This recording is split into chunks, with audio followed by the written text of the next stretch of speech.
I think just think less. And now that some of the systems and just the play calling and the draws and what we do off face-offs, all the little details of our team game starting to finally become second nature. I can go out there and maybe not overthink, but start to relax with the puck. That was Jonathan Toews after last night's 2-1 win in Calgary over the Flames. Jets winning 5 games in a row. Jets at noon is brought to you by Washer Method Car Wash, 690 St. Anne's Road. VIP take on the text line to win a VIP car wash from our good friends at Washer Method, 204-780-6868. We'll announce the winner later in the program as we're coming at you live from the Boston Pizza Studio for gourmet pizza and pasta. Bring the team to Boston Pizza. Jim Toth, Jets are not too bad. They're pretty good. I've been accused of that all the time, of thinking less. Why don't you think more? Yeah. You need to think more. Or my parents say, you need to think about it. I've thought a lot about it. I want to go. Yeah. Yeah. What were you thinking? I'm thinking I want to stay. I'll be home later. Having a great time. Doing lots of thinking. It's funny, the think less is always, but he's right. You know, you get into it and you're concerned and you're studying it. You want it all, and you're overthinking things. And I mean, for a guy like Jonathan Toews, it's just instinctive at this point. Not at this point, I shouldn't say, but throughout his career, he's so naturally gifted with the hockey IQ and the physical attributes that it was just second nature for him at so many times, right? He knows how to prepare himself. Yeah, and so now you get to this point where, you're trying to make it back, you're trying to do this, you're trying to remember everything, you're trying to get the touch, the feel back. And then there comes a point where it just settles in and becomes second nature. That's a great tip that he had last night. Yeah. And then to me, the game, they're pretty good because they found another fashion in which to win a game. And that's what good teams do. Good teams find ways to win different fashions and against different games. And that's what they did last night. And Cam, I'm watching them. I got to be honest with you. I switched over with my son to the Jays game in the second period. I was going back and forth. So don't ask me anything about the second period, but I know all about the first and the third. But I'm watching Scheifele and Connor after that goal sit on the bench. And I'm like, why is nobody talking about these two like McDavid and Draisaitl? Why is nobody talking to them about them like McKinnon and Rantanen? I know those two are separate right now. But name me a better duo in the National Hockey League right now. And you could say McDavid and Draisaitl, but they're not scoring. And I'm not sitting here arguing that Mark Scheifele and Kyle Connor are better players all around than McDavid and Draisaitl. I'm not saying that. But name me a more dynamic duo right now. And we go back to the Paul Maurice days where he was like, lines are not lines anymore. It's about pairs. And those were in the days when people were screaming at him, why won't you separate Connor or Wheeler and Scheifele, or Scheifele and Connor? And he was like, it's not about lines anymore. You pick pairs that have chemistry and work together, and then you move the other guy up and down or find one that works, like Velarde. But, I mean, find me a better duo right now in the National Hockey League. Yeah, there's some really great duos out there, but I honestly Kucherov believe... Point, maybe, Well, right now, I mean, Jack Eichel, Mark Stone, yes, like Mitch Marner, Natchez, McKinnon, those kinds of groups. We need a goal last night. Okay, here's your goal. Yeah. Smooth. Nothing flashy. Breakout, pass, go to the net. Just skill. Mark Scheifele netted the game winner under 5 minutes to play, extending his goal streak to 5 games. His point streak is now at 6. He's got 7 goals and 3 points, got 10 points over the first 6 games. Tied for the league lead in NHL goals. Well, that's what I mean. So, there's the talk on Team Canada is that Mark Scheifele, he'll be the fourth line center. He's elevating himself up that lineup. He'll be replacing Travis Konecny. Or somebody on the fourth line. Or he's going to be on the top 2 lines as a winger right now. You know who he's going to play with? He's going to play with Crosby. Yeah. He's going to be on a wing with Crosby. He's better than Marchand. If the Olympics started next week, you got Mark Scheifele on the fourth line? Absolutely not. When you look at how, Marchand's injured, I mean... And I'm not just sitting here I'm not annoyed or anything. I'm like, so here's what every day I get up, I get the hockey news in my email and I'm looking at headlines. I'm like, oh, the Knights are playing tonight or, Is Marner and Eichel going to, how are they doing now that they're matched up? Natchez and McKinnon, Natchez needs a contract. Is he going to stay there? Do they have, they keep piling up the points. Nobody, when you get up outside of Winnipeg, is talking about Connor Scheifele. And it's ridiculous. They are a top 5 duo in the National Hockey League. Well, I would agree with you. Connor McDavid can't score a goal. And I'm not, again, Connor McDavid's the best player in the league right now, in my opinion. Edmonton is going to be a great playoff team. I'll say that. They're going to get into the playoffs. There's no doubt about it. They'll be hard. They'll be a hard out if they get out at all. But where were they Sunday? Sunday they lost to the Red Wings. Yeah. They were down 3-1. They needed a goal. Well, actually, Draisaitl had a breakaway and he lost the puck. They lost 4-2. Last night, we need a goal. Here you go. 5 minutes to go. There's your goal. Hellebuyck, 32 saves last night. Outstanding. Outstanding. He was the star of the game. So, but again, different fashions, right? 5 for 5 on the penalty kill. It's now 26 for 27, 96%. How much of that is on Connor Hellebuyck? Well, last night because was Connor Hellebuyck's win. Let's even go back to the game against Dallas, their only loss. During those, Connor Hellebuyck was outstanding in that game. Yes, he was. He was outstanding. He let in 5 goals. He was rock solid. Remember him on the penalty kill against Dallas when they had 2-man advantages and how he was would insane. Just save after save? He was incredible. So last night I thought he won the game. I thought it was a goal battle. I thought Devin Wolf the stories of his demise are drastically exaggerated. Yeah. And so he looked phenomenal last night, but they don't have much. But I mean, they worked hard and everything. And the Jets, the Jets are going to once in a while going to need a goalie to bail them out. And that goes back to our podcast yesterday. You need goaltending, and that's another thing that's not talked about. 20 years ago, you had to have a goaltender. And then now the Aiden Hills of the world and the other ones of winning Stanley Cups. Couple of you don't need a goaltender. A couple of exceptions. Yeah, you do. Is leadership driving them right now? Yeah, I think it is, especially through the injuries. Yeah. And I mean, Jonathan Taves, he just keeps getting better every game. Yep, absolutely. And then look, the fourth line again was Pearson. They take too many penalties. That's for everybody who always screams we're too pro Jets.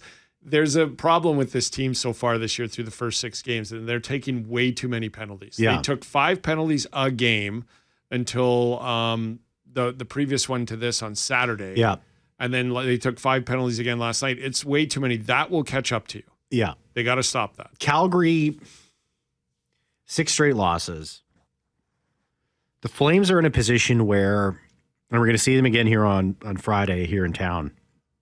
They're in a position where they're going to have to outwork their team, their opponent every single night because they are not going to be able to score goals. And every single shift, including the one where Scheifele and Connor busted. It's going to have. It's like they for them to.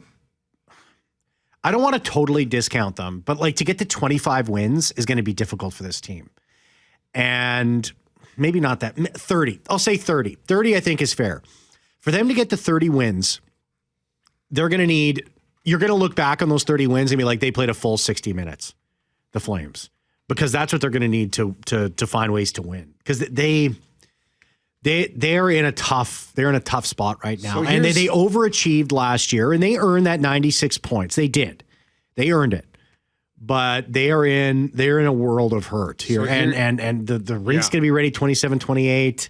That team is not going to be a player. I don't know if I don't know. It's tough to look into the future. I think what they have now by 27-28 will be what they were last year. Okay. You'll be pushing for playoffs every year by then. Their youth will have matured. Connor Zary, Coronado, all those guys are really good players. They got Devin Wolf locked up. In 3 years, they'll be fine. They just have to go through it now. But here's the one thing Craig Conray made a mistake on. The 96 points last year was not real. And I hate saying that because if you get 96 points and you're tied with St. Louis at the end of the regular season, you've earned that. But you have to know what you are, and you have to take off the blinders. He should have dealt Rasmus Andersson. Now he's got to face a contract with him. people are saying, well, he'll be much sought after this year as well. Well, I don't know. Last night he played good. And you know me, I'm a Rasmus Anderson fan. I think the Jets should go after him last year and had him last year and this year. But you've got to realize, in my opinion, what you are and not get caught up in that. Vancouver did this. They saw what Vegas did, and they said, we don't need a total rebuild. And Trevor Linden said, yes, you do. What Vegas did is not an expansion team. They fought, and Linden left. And look at the Canucks now. They were starting a rebuild with Trevor Linden and going in the right direction, and they halted it because they wanted it too fast, too soon. What's the song? Too young, too fast, too soon. Great rock anthem. Too much, too young, too fast. Story of Cam Poitras's life. That's Airborne. Airborne. Yeah. There we go. That is my life. But so that I think if Calgary understands that, I think even Kadri, they're not going to be able to trade Huberdeau. No. You don't want to trade Uyghur. Uyghur's your guy that's going to wear the C and he's going to keep this team into the new arena and all that.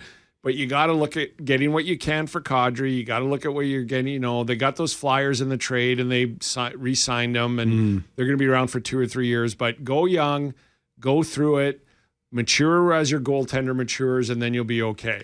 But and I don't blame them. Like, you see the 96 points last year and you're like, maybe we can do this. That's right, yeah. You know this as well as I do. This is the Flames 04 Cup run. You're 18 grinders, Jerome McGinley and Mika Kiprasov.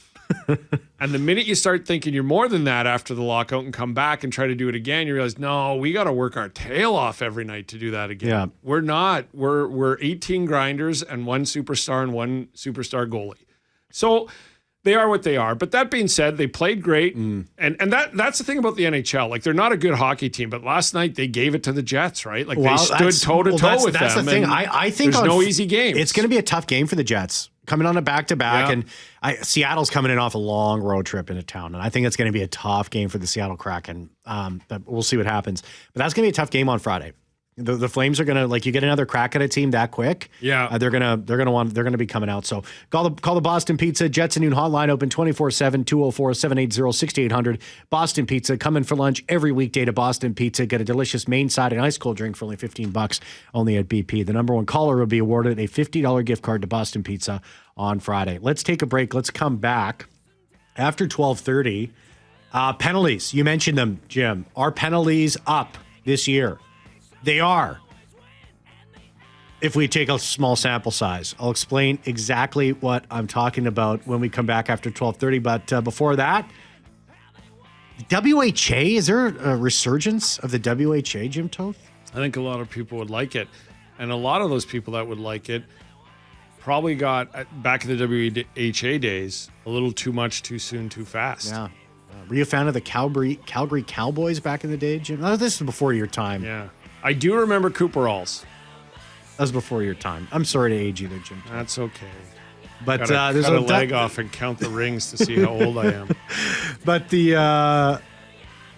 there's a couple of teams that are going to be wearing some very special jerseys. I'll tell you what that is when we come back. Whalers jersey is growing on me. The Jets and Noon podcast, free now on Apple, Spotify, face-to-face on YouTube, wherever you find your favorite podcast. Plenty of memorable Jets talk and episodes. Special content exclusively found there. So you can take Jets at Noon wherever you go, whenever you want. The Avalanche will debut their Nordiques jerseys, and it's not those, like, ones with, like, the Avalanche colors or whatever. It's like a legit Nordiques jersey.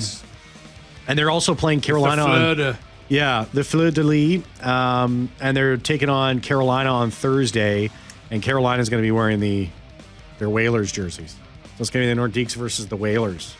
That's kind of, I don't know, like the retro stuff. I always thought retro stuff might tick people off, right? Like, it might be like, well, why don't I miss that? But I don't mind. I mean, Carolina's been doing Whalers stuff for a while now. Well, see, I'd say why. And I wonder what the people of Hartford think. Well, what about with the Jets? Yeah, would they be poking some Thrashers fans down in Georgia, the great state of Georgia? I don't know. But anyways, well, we discussed this, and it'll never happen. I don't think the Jets will ever wear a Thrashers jersey. Penalties. Is the NHL getting more stricter? We'll discuss when we come back. 90 St. Anne's Road, VIP take on the text line and win a VIP car wash from our good friends at Wash Method, 204-780-6868. We'll announce the winner later in the program, which is coming at you live from the Boston Pizza Studio for gourmet pizza and pasta. Bring the team to Boston Pizza. Squeezing some text here from Lorraine. Says JT is just getting warmed up. Jonathan Toews. It's going to be a great season for him. Mike says, I'm more excited about Jonathan Toews' first goal as a Jet than the Blue Jays. Mike in Manitoba says, go Jets. Thank you very much, Mike. And Gord says, no talk because no Stanley Cup. Also, there was, where was Connor in Four Nations? Too small for the playoffs. Mark is still dogging it on defense. Thanks, boys. Go Jays, go. Gord, you are so wrong about everything you just said. You think Connor didn't play in the Four Nations because he was too small? And he was too small for the playoffs? How many? Gord, I'm not even going to answer this question for you. I want you to look it up yourself. I want you to go look at the points total that Kyle Connor was able to put up in the playoffs and how awesome he was. Yeah. I don't need to answer this question for you. You need to look into it yourself. He had can I say? He had 17 points in 13 playoff games last year. The year previous to that, he had 5 points in 5 playoff games. The year previous to that, he had 4 points in 5 playoff games. The last time they made the playoffs before that, he had 7 points in 8 games. His rookie season, he had 10 playoff points in 17 games as a rookie. Mark is dogging it also on defense. Thanks, boys. Yeah, that's just Mark. I don't know. Gord, I don't know what game you've been watching lately, but I don't think it was the Winnipeg Jets. We should give Gord a car wash. He needs it. I already gave it away to somebody else. Oh, yeah. Sorry, Gord. Yeah, you'll get the next one, Gord. I promise. Yeah. 204-780-68. Go ahead. To the Four Nations Cup, that's another reason we're not homers. He didn't play well in that tournament. And I wouldn't, if everybody was healthy, I wouldn't have played him in the final either. It's a quick 4-game tournament, and much like the Olympics and everything else, and the Olympics are riddled with high-end players who don't see a game because it's you have to perform night in, night out. It's a short tournament. And Kyle Connor, in the 3 games I saw him play, did not play well. He wasn't the Kyle Connor. Yeah, I would maybe agree. It's chemistry, maybe it's this. Now, the reason he should have played in the final is because Matthew Tkachuk took a roster spot and played less than a period. He just sat on the bench. Horrible management, he sat on the horrible bench. coaching. If you don't have a guy that you know can go 3 periods for you, you do not dress him. In any other situation, there is not even a thought that he plays. It's not even a thought. Josh Morrissey was ill. And he went to the rink hoping he would feel better, and he's like, I'm ill. Have you ever heard of that? Now let's talk They're like, about that. if you're ill and there's a chance you might not finish this game, you're not going to play in the gold medal game. Have you ever heard of that on any sport where you have a guy on your bench? I think it's selfish.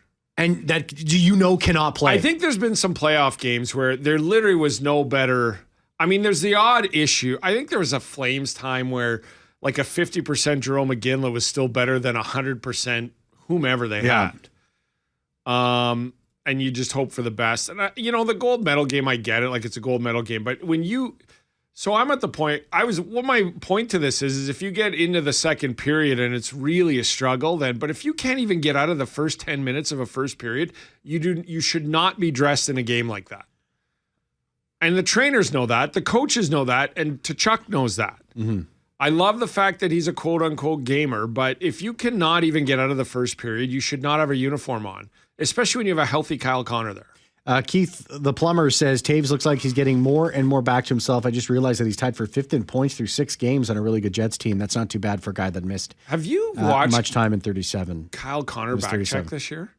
Well, I want to say this. Like that last night in Calgary when he ran down that defenseman and took the puck off him in the O-zone? That's why Gord's text just doesn't make any sense.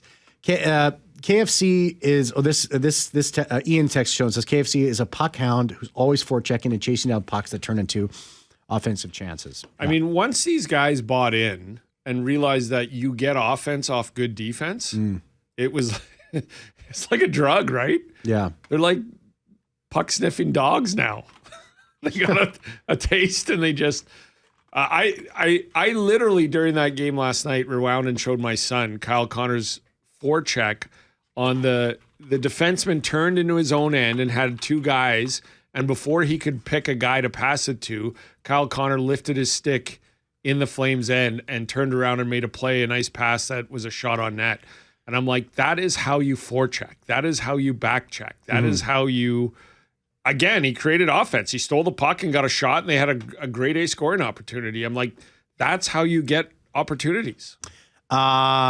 let's pivot here to talk about penalties. And my son said, "Can we watch the Jays game?" And can you? I'm like, all right. Why isn't it the Mariners game? Why do you say the Jays game? This is a big thing in Vancouver right now. Did you see what was going on there? No. They're like, you're not Canada's team. We're Mariners fans. We go to Mariners. We have season tickets to Mariners. It's 2.5 hours away. They were like, this is not. There's tons of Blue Jays there fans is in way Vancouver. more Blue Jay fans in Vancouver than there are Mariners Without fans. a doubt. I know But that. I know that for a fact. Up. The Mariners fans are rising up. But I'll tell you this, Cam, and it goes maybe for all baseball teams.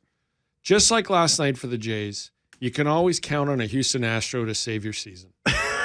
Yeah. Well, yeah. So you're welcome. Thank you. You know what? On behalf of, I'm not a Blue Jays fan. I'm a Cubs fan. But on behalf of Blue Jays Nation, I thank you, Jim Toews. I want to thank you specifically. Don't thank me. Thank the Astros. They're a phenomenal organization. You know what? Everybody, like a good friend of mine when I was living in BC, he was a big Mariners fan. He did not like the Blue Jays at all. I lived in BC for 3.5 years, and there's a lot more Mariners fans than Blue Jays fans.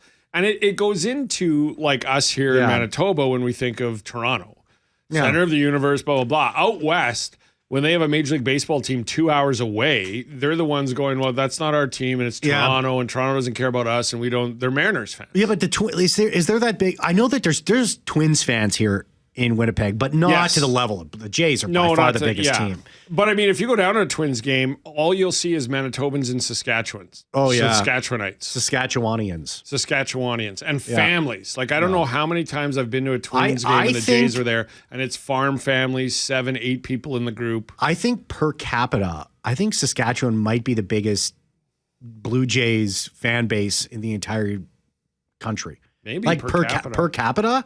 Man, Jays are huge in Saskatchewan. Massive in Saskatchewan. Yes, yeah. Well, baseball is, right? On the prairies. Baseball is... It's the summer sport. Yeah. And but it's not like the Vikings. It's not the same. Like there's but anyways, we digress. NHL officials are filling the penalty box so far this season. Did you see this article by Travis Yost? Yes. Came out a little while ago. Travis, good friend of the show. I always love having him on. We should have him on soon. But in the article, he points out that penalties are being called on a 5-year high. Everything is up except for fighting, cross-checking, and too many men. Tripping is up, hooking is up, roughing, interference, holding, slashing, high sticking, delay of game with in terms of puck over the glass. Interference is up because last night Logan Stanley cross-checked Huberdeau and he got an interference call for it. So that's a cross-check, right? Right now, penalties, let's go back to when the Jets first entered the league in 2011, 2012. Penalties are actually way down since then. And people don't even realize this. The average penalty minutes per game in 2011, 2012 was over a period. It was 22 minutes a game of penalties. Really? Yes. This past year, now it went up to, so back in 2020, 2021, that was in the most recent memory was the low point was at 15.6. And that wasn't much higher in 2014-15 last season. It was 12.6 penalty minutes per game. Okay. But like this shows you how important specialty teams is. Half the game is essentially played almost in specialty teams. Yeah.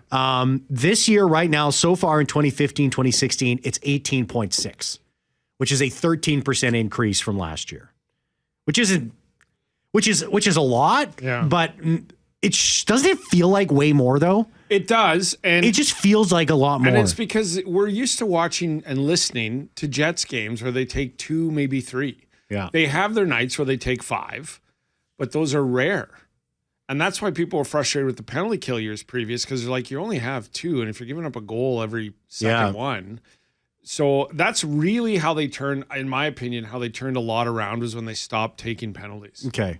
But now they're taking, like, I don't know the Nashville game. I'll look it up right now. But the 3 previous games to the Nashville game, they had 5 per game. And Paul Edmonds one-on-one with Scott Arneal in the pregame show here on 680 CJOB, they talked about it, and he's like, yeah, it's too much. Yeah. And so Nashville, I'll look up right now, but they had another 5. So that's in 4 of the last 5 games, they've taken 20 penalties. It's taking them out of the flow. I especially like they're just getting. It's almost like a period, Jim, is being just sucked up, where it's like you're starting to develop momentum, you're starting to figure things out, and then all of a sudden a period is just like whisked away, and you're busy just killing penalties the entire time. And Dylan DeMello said that in the postgame show on 680 CJOB. He's like, with that many penalties, it's hard to get a rhythm, and the lines don't get out enough. So they took 4 against Nashville. So they've taken 24 penalties in the last 5 games. It's too much, yeah. It's too much. It's too much, too soon, too fast. Too much, too young. This too early fast. in the season. It is. Do you think that there's maybe an idea, and I know that the Jets are trying not to take penalties, but with a penalty kill that right now, and it's not going to stay at this level. It's just not. They're not going to end the season with a 96% penalty kill. It's just not going to happen. Yeah. Do you think that there's an idea right now amongst the players where we can kill these off? Like we can play a little bit more on the edge? No, I think they understand a lot of it's Connor Hellebuyck. I really do. Yeah. I think they've had some games, and the Dallas one is one of them, where like he was sensational, especially on the 5-on-3s. And I'll still remember Dwayne Gilowojcik was doing the game, and he looked at me in the press box. He goes, "When was the last time you saw a 4-on-3?" And I'm like, then 10 minutes later, I said, about 10 minutes ago, because there was 2 4-on-3s, I believe, in that game. Was there not? Yeah. So then, but then like the other ones, I think they realize that like Connor Hellebuyck hasn't had to make a ton of saves this year, other than last night in Calgary. But where he racks up saves is on the penalty kill, and I think they know they're on borrowed time with this, right? But they also know it's not killing us because we have Connor Hellebuyck back there. Mm-hmm. So this texter says, "I promise you, the number of penalty calls will drop by 5% in the playoffs." LOL. 75, 85. Yeah, that's the problem. It'll be a free-for-all. It'll be a lawless land again. I used to. Tina Turner will come out and they'll play the Thunderdome song and the playoffs will start. I used to be of the opinion that I wanted to see them go a little bit more. Like, it's the playoffs. Let them go. Let them play.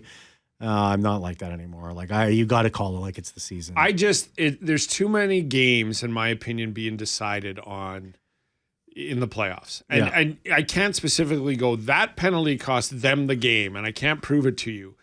But when there are infractions, you have to call them. And you cannot have a game where a guy's being hooked, a guy's being tripped, and you just let it go, let them play. Mm-hmm. I don't want to watch that garbage.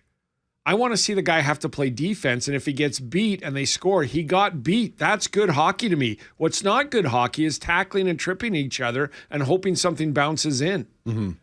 I just prefer to watch good, clean hockey. That's why they clamp down with the lockouts and stuff. That's why there's so many less penalties, to your point of what you just read, from 20 years ago. Yeah, well, because we'd rather watch hockey than power plays. Well, that's why it's gone down so much since 2011, 2012. I mean, it's gone down by 27%. Right, over the 14 seasons, and it's totally reflective of the league's shift towards speed, skill, and stricter discipline from the coaching staff. Yeah, Christian Ramel said this on the post-game show. He's like, so 5 penalties, 5 penalties, 5 penalties, 4 penalties last night, 5 penalties, and he said, "Don't you guys miss 5-on-5 hockey? Don't you want to watch some 5-on-5?" And I'm like, yeah, like the wins are piling up, and I'm sure Jets fans are loving this, but don't you miss watching the Jets play end-to-end hockey? 204-780-6868. Miss your chance. Get your thoughts on the show today. Call the Boston Pizza Jets at noon hotline, open 24/7. 204-780-6800. Boston Pizza, coming for lunch every weekday to Boston Pizza. Get a delicious main side and ice cold drink for only $15. Only at BP. The number one caller will be awarded a $50 gift card to Boston Pizza on Friday. Hey, let's give away that VIP car washer from our good friends at Wash Method.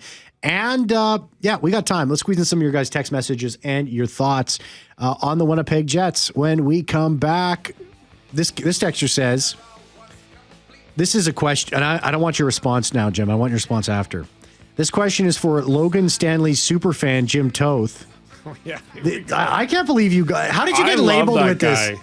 I mean, I got 2 steaks in the fridge just waiting for Stanley to come over and have dinner. Once Stanley's contract is up, if he chooses to stay here, what does he get? I don't want your answer now, Jim, but I'm going to say this as we go to a break. How did you get labeled a superfan just by saying that he's a 6'7" defenseman in the National Hockey League? I like. No, don't say it, Jim. We'll be right back. Jim Toth on 680 CJOB. Well, congratulations to John. He's got a VIP texter. He's been trying a long time to win. Oh boy, John. And Thanks John said, "I'd love to win. That's why I'm entering."